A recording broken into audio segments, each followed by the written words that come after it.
संसद सत्र सकिएर केन्द्रीय माइनोरिटी राज्य मन्त्री जोन बार्ला लगायत खरसाङका विधायक बीपी बजगाईसित पहाड आएका सांसद राजु विष्टले आफूले 2 वर्षमा जतिबेला मौका पाए गोर्खाहरूको लागि बोलेको छु भन्दै गणतन्त्रमा सबैलाई बोल्ने अधिकार छ र म विरोधी दलको नकारात्मक राजनीतिमा समय फाल्न चाहदिन भनी आफ्नो मन्तव्य राखे।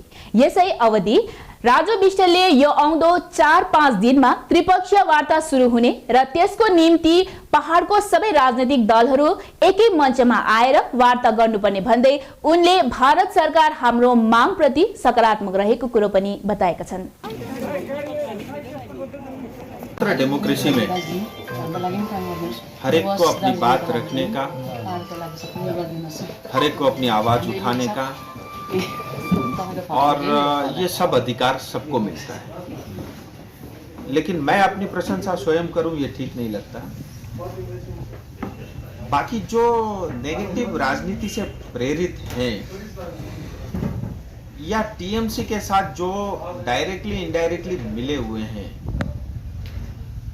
मुझे लगता है मैं अपना समय उन सब चीजों में खराब करूं शायद ये जनता के लिए उचित नहीं है।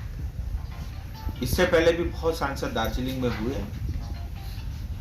और मुझे अभी 2 साल हुए हैं। मुझे गर्व है दार्जिलिंग का सांसद होने के नाते, और दार्जिलिंग का सांसद मेरे लिए सिर्फ एक फॉर्मेलिटी नहीं है, एक सिंबल नहीं है। मैं स्वयं गोरखा हूँ।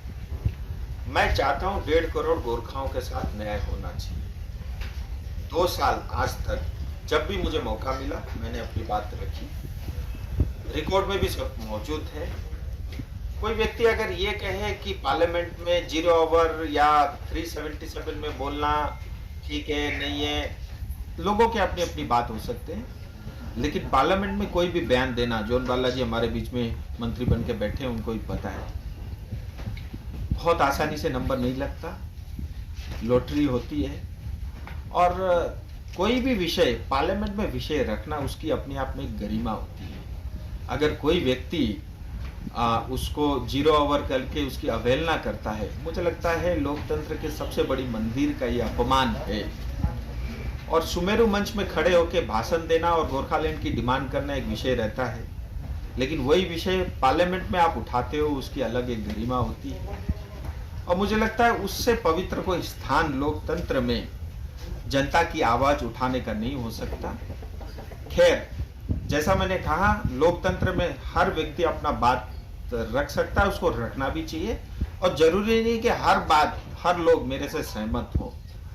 और मुझे ईमानदारी से क्या करना हो मुझे पता है, और जनता ने भारतीय जनता पार्टी को सपोर्ट क्यों किया है, मुझे सांसद क्यों बनाया, हमारे विधायक साथियों को क्यों विधायक बनाया, हमारी अलायंस पार्टी के ऊपर में भरोसा और ट्रस्ट क्यों है, वो मैं अच्छे से जानता हूँ। और उचित जगह पे समय पे मैं अपनी बात रख रहा हूँ, और मुझे लगता है पहाड़ वासियों के लिए बहुत ही जल्द खुशखबरी आ रही है। 12-13 तारीख को पत्र आना था, मुझे लगता है 15 अगस्त के कारण शायद कुछ देरी हुई होगी।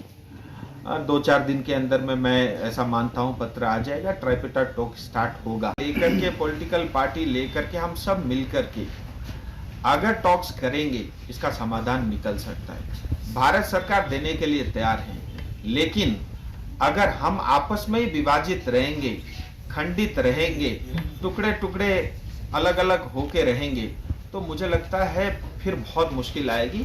हम सब एक मत हो, क्योंकि हम सब चाहते हैं गोरखाओं को न्याय मिले, दार्जिलिंग तराई डूवर्स की जनता को न्याय मिले, और वो न्याय मिल सकती, इससे पहले लोगों को मिला भी है। सो मुझे लगता है इस समय का पूरा उपयोग करना चाहिए।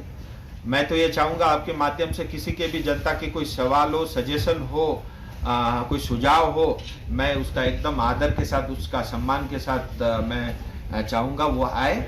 और जब मुझे अपने क्षेत्र के लिए, अपनी जनता के लिए जो मांग रखनी होगी, उसका नाम, उसका स्वरूप कुछ भी हो, मैं रखूँगा। और हमारे सब विधायक दल, हमारे अलायंस पार्टी के साथी सब लोग अपना विषय को रखेंगे।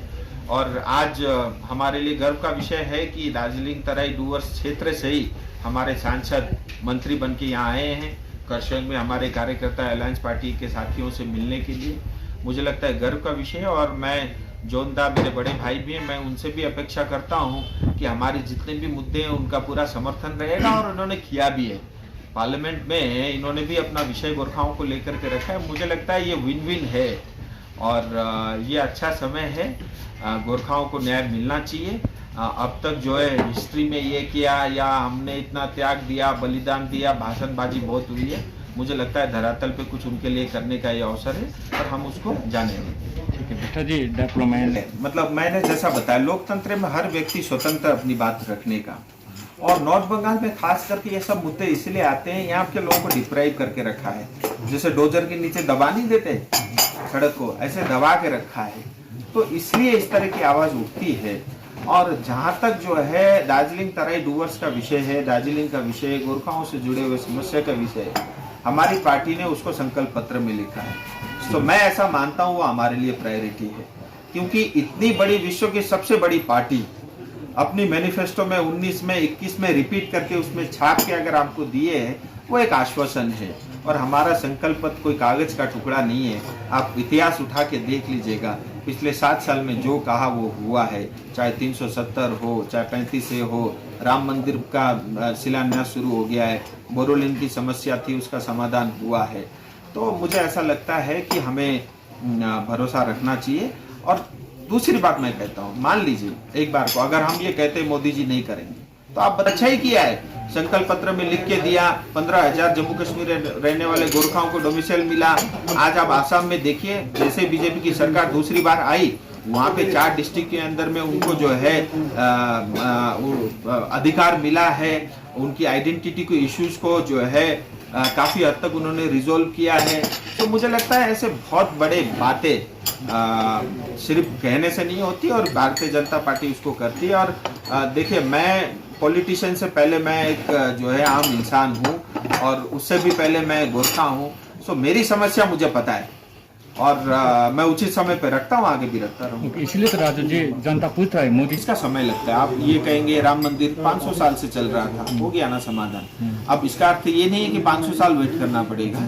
हमने 19 से लेके 24 तक सांसद बनाया है, ट्राइपेटाइट टॉक स्टार्ट हो रहा है, लेकिन इतना तय है, मैं 2 साल मेरे पूरे हो गए, 3 साल और है। मैं अभी भी जो है पूरी ईमानदारी से प्रतीक्षा कर रहा हूँ, और मुझे अपनी पार्टी पे पूरा भरोसा है, और मैं जो है और समय देने को तैयार हूँ। मुझे लगता है मैं आधे कार्यकाल और प्रतीक्षा करूंगा, और मुझे उम्मीद है कि उससे पहले पहले ये समस्या का समाधान हो जाए। ठीक है राजू जी, अन्यथा मैं उनको शुभकामनाएं देता हूँ, और हम सब भाई भाई हैं। राजनीति हर बार करना उचित नहीं है।